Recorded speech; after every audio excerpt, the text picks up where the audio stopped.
भ्रष्टाचार निरोधक ब्यूरो ने एक बार फिर मुख्यमंत्री हेमंत सोरेन के पूर्व ओएसडी गोपाल जी तिवारी के खिलाफ प्राथमिकी दर्ज करने के लिए मंत्रिमंडल सचिवालय और निगरानी विभाग से अनुमति मांगी है। ये एसीबी का 1.5 साल के भीतर तीसरा रिमाइंडर है। 1.5 साल पहले एसीबी की प्रारंभिक जांच में गोपाल जी तिवारी पर आय से अधिक संपत्ति अर्जित करने के आरोप की पुष्टि हुई थी।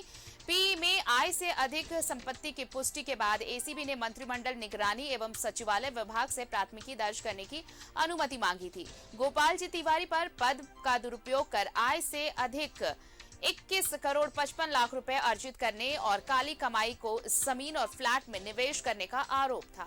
वर्ष 2020 में मुख्यमंत्री हेमंत सोरेन के आदेश पर ही एसीबी ने गोपाल जी तिवारी के खिलाफ प्रारंभिक जांच की थी। तिवारी को उनके पद से हटाते हुए मुख्यमंत्री ने उन पर लगे आरोपों की जांच के आदेश दिए थे। गोपाल जी तिवारी वर्तमान में पथ निर्माण विभाग में संयुक्त सचिव के पद पर कार्यरत हैं।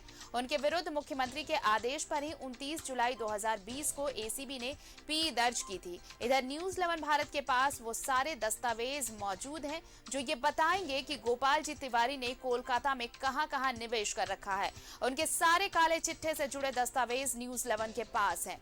जल्द परत दर परत इसका खुलासा भी होगा।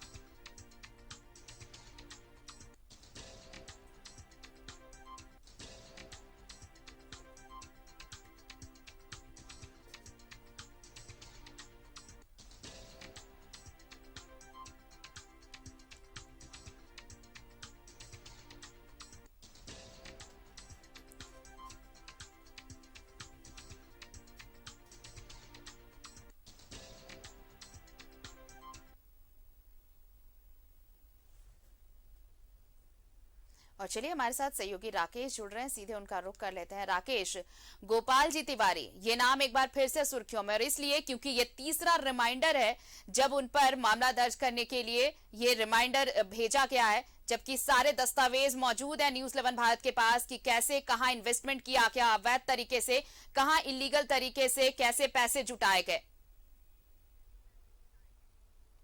बिल्कुल, देखिए एसीबी ने ये तीसरा रिमाइंडर भेजा है निगरानी और मंत्रिमंडल सचिवालय को, और ये कहा है कि इनके खिलाफ प्राथमिकी दर्ज करने को लेकर अनुमति दी जाए।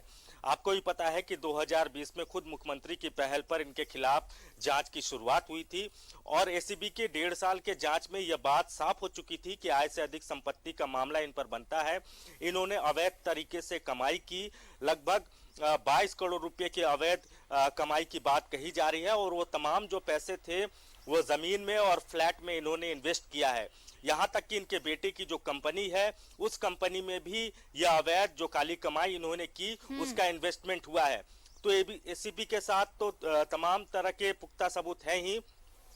न्यूज 11 भारत के पास भी मुख्यमंत्री के पूर्व ओएसडी गोपाल जी तिवारी के खिलाफ पुख्ता सबूत है।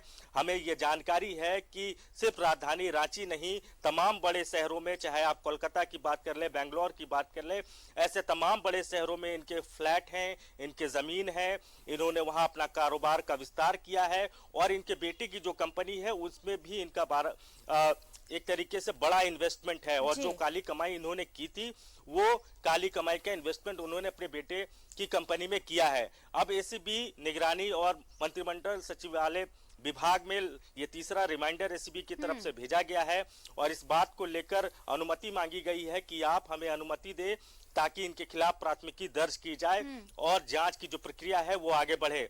वर्तमान में आपको भी पता है कि पथ निर्माण विभाग में संयुक्त सचिव के पद पर ये कार्यरत है। हाँ।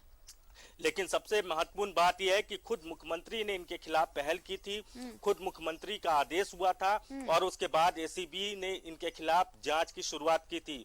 शुरुआत में ही ये चीजें साफ हो चुकी थी आरती कि इन्होंने आय से अधिक संपत्ति अर्जित की है, इन्होंने सरकार में रहते हुए काली कमाई की है, और अब देखना होगा कि निगरानी और मंत्रिमंडल सचिवालय की तरफ से तीसरे रिमाइंडर के बाद क्या जवाब मिलता है, क्या आदेश मिलता है कि इनके खिलाफ प्राथमिकी दर्ज की जाए कि नहीं की जाए। जांच को आगे बढ़ाना है राकेश, और जब तक ये प्राथमिकी दर्ज नहीं होगी तब तक इन्वेस्टिगेशन कैसे आगे बढ़ेगा ये तो सवाल है ही। लेकिन अगर ये तीसरा रिमाइंडर है तो ये देरी क्यों, उधर से रजामंदी में इतनी देरी क्यों है, जबकि मुख्यमंत्री ने तो खुद इनके खिलाफ एक्शन लेने की उन्होंने ही परमिशन दिया था।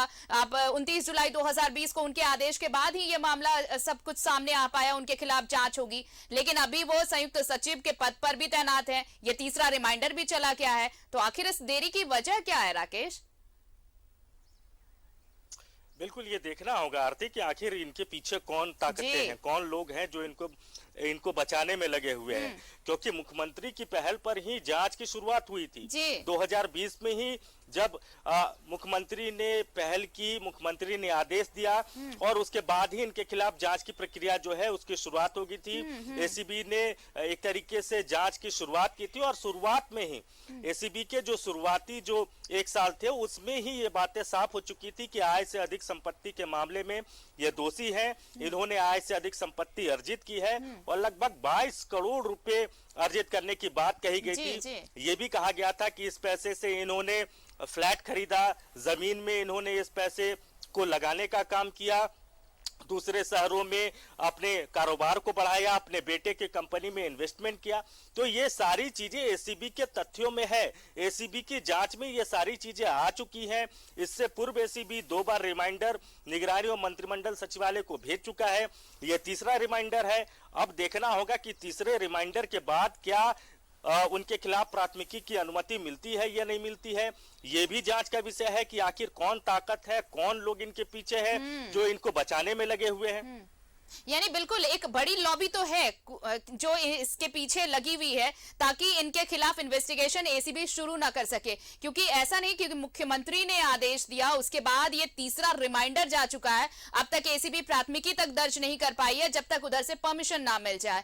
ऐसे में ये देखना अब दिलचस्प होगा राकेश कि आखिर कौन है, सिर्फ जांच उसकी नहीं होगी, जांच इस बात की भी होगी कि आखिर कौन है जो इस शख्स को बचाने में लगा हुआ है। फिलहाल बहुत बहुत शुक्रिया राकेश तमाम जानकारी के लिए, आपका तमाम बातचीत के लिए। तो जल्द परत दर परत खुलासा होगा इसका। न्यूज़ 11 भारत के पास यूं भी पूरे दस्तावेज हैं, पूरे डॉक्यूमेंट्स हैं कि कैसे इस काली कमाई को सफेद कमाई बनाने की कोशिश की गई, कैसे ये पूरा इन्वेस्टमेंट इलीगल तरीके से जमीन में किया गया, फ्लैट में किया गया और न सिर्फ झारखंड में बल्कि दूसरे राज्यों में भी किया गया। गोपाल जी तिवारी जो सीएम के पूर्व ओएसडी रह चुके थे, उनके खिलाफ आय से अधिक संपत्ति का मामला एसीबी प्राथमिकी दर्ज कराना चाहती है, लेकिन यह तीसरा रिमाइंडर भेजा गया है और अब तक उधर से कोई जवाब नहीं मिला है।